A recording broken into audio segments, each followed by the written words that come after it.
So what are we looking at so that we can bring back the focus into the question?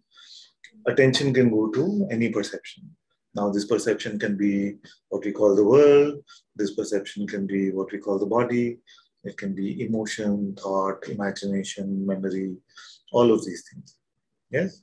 Now, we notice that that seems to be one end of attention. But at the other end, that seems to be stable. Now, my question was, who is at the other end? Who is that which is receiving all this perception from attention? Who is that? And then I was asking, what is the way that you will look at this question? Now, you will say, I will look with my attention. But there's a problem with that because then you're trying to overuse attention. One is you're looking at the perception through attention and also use attention to see what is on the other end. Now, if I was to tell you it is not you at the other end of attention and it's Mr. Elephant, whatever. So what would you say? It's you. It's you on this end. So how is that known that it is you?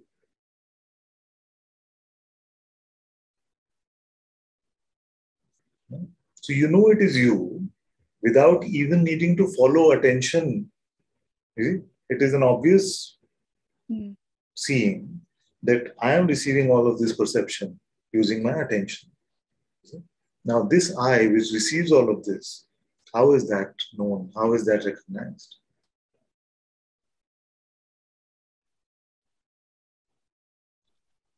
So as I'm speaking these words, it is apparent to you that you are aware of the perception. It is not Sri Ram, it is you. Yes? So that obviousness, where does it come from? What hard work do we have to do? This is the main point. Can we make a deal today that all of you will not look for the self as if it is going to be an object that is seen? All of you make that deal, put up your hand. Okay, because then it would just be another perception. And what does every perception do? Comes and goes. Changes. Exactly. Every perception comes and goes and therefore cannot be reality. That is Vedanta 101. Everything that comes and goes is not real. Reality does not change. Reality does not come and go. Agreed? You are aware of the perception. Whatever attention may bring to you is a perception. But you are aware of this perception. Yes? This you cannot be seen. Then how is it recognized? How is it known that it is I? Now that you, what problem does it have? That you that is aware of this perception, what is it struggling with? Nothing. Nothing. Now, is there another you?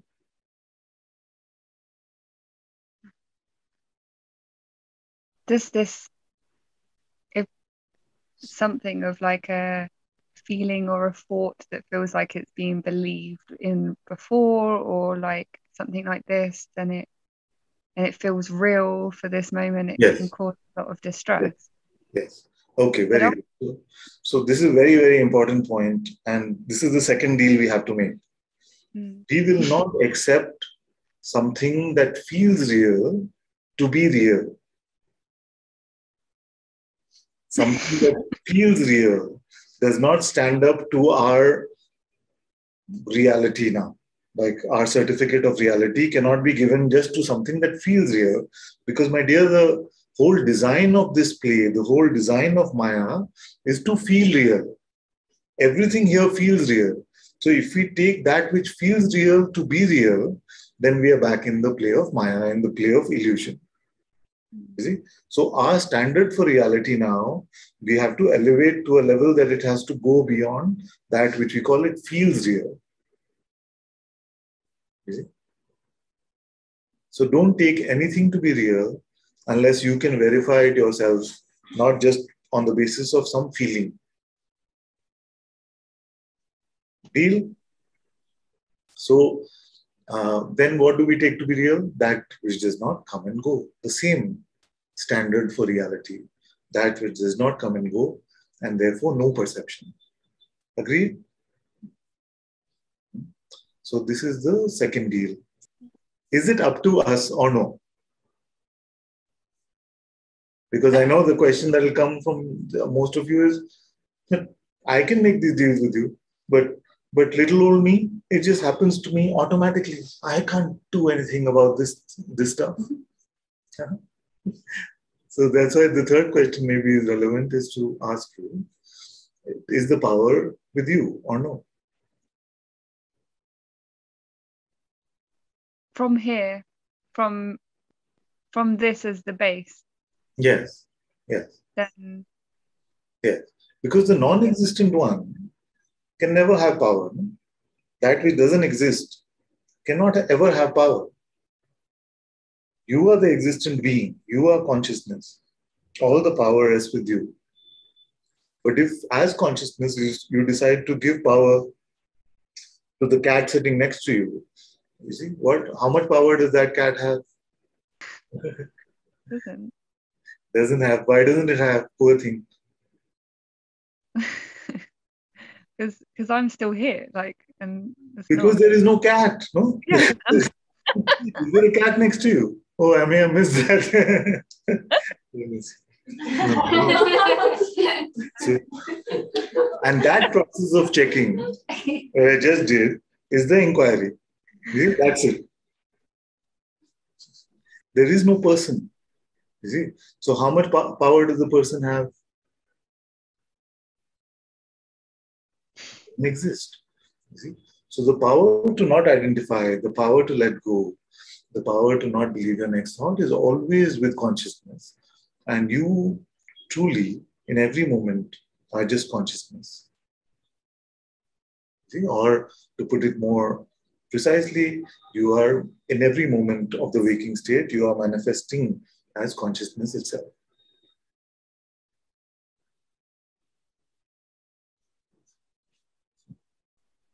Do you have to hold up your being? Just being. In what way can you hold it up? See? Are you working hard to be right now? How many calories are you burning to just hold up your being?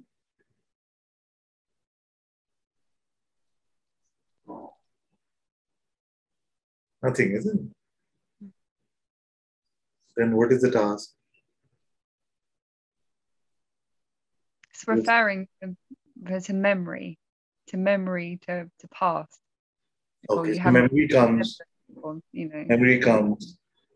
Then what you're saying is because it feels like it is real, then I take it to be real. And to not take it to be real, to live up to the deal you just made with me, that can feel like a task. Is that what you're saying? Yes, sometimes in some situations, yeah. Yes. And that task, you have to make a deal with me that you will do 100%. Yeah. Yeah. Then, otherwise, there's no deal. The deal is that for a while, because the habit seems to be to pick up, therefore to not pick up will seem like it is some effort. And that is why we need to make the deals in the first place. That although it is effortless, it is another one of those feels like things. It will feel like effort for a while. And while it continues to feel like effort, continue to make that effort.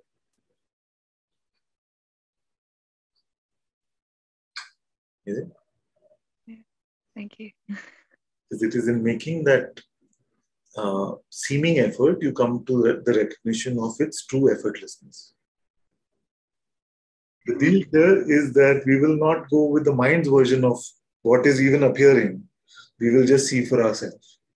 Going with the mind's, like what it's saying, it's almost like you don't actually need to listen to this rubbish, like this kind of, like, just leave it. It's just it does feel like an effort. I'll give you a tip which makes it easier.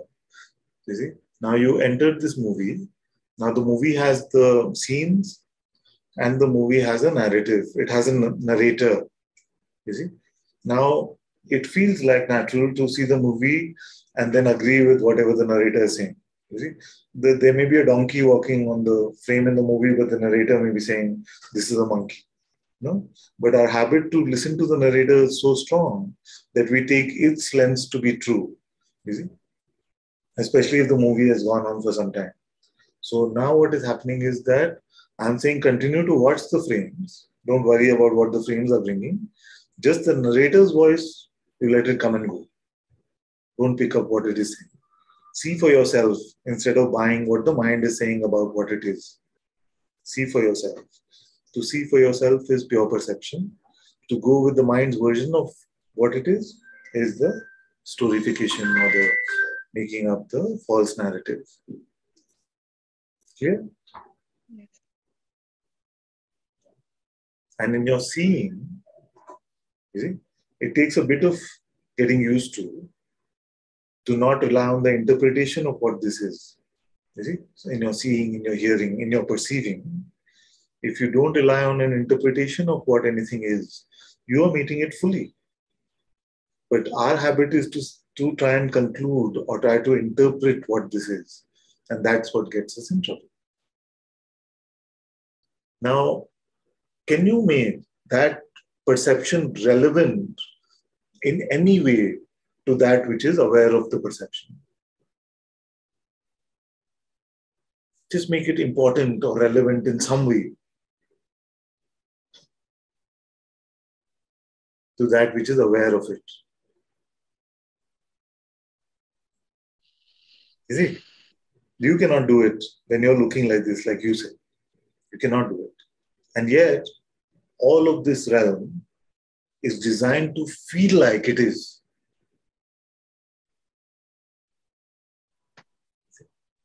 It's all designed to feel like it is, but it never actually is.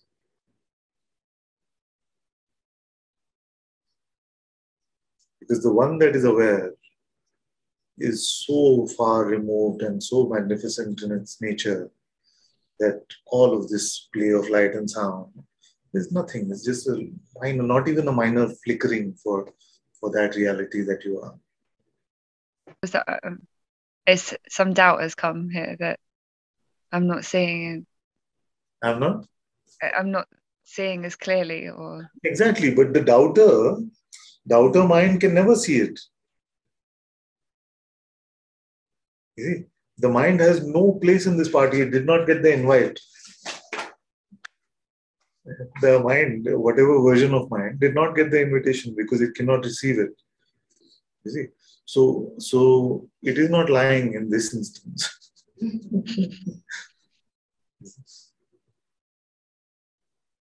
If awareness cannot be hurt by the biggest thoughts and the scariest ones, then who wants it to become? Who wants the mind to become light and easy?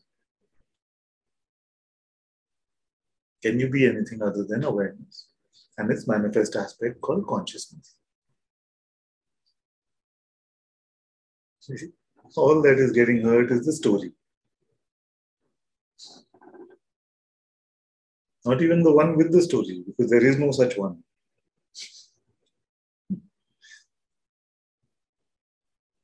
Our attachment, like consciousness, placing value in a narrative, you see, and then playing the Leela in such a way that the narrative goes for a toss as it must, and then saying, "Ah, my story." So we make a deal. All spiritual progress, and whether we're doing well or badly, is whose problem? My problem, not yours. So your end of the deal is what all I've told you, and then if you live up to that, all these ends of the deal, then all your spiritual progress is for mind to take care of. Even if you do badly on some of the deals, it's okay.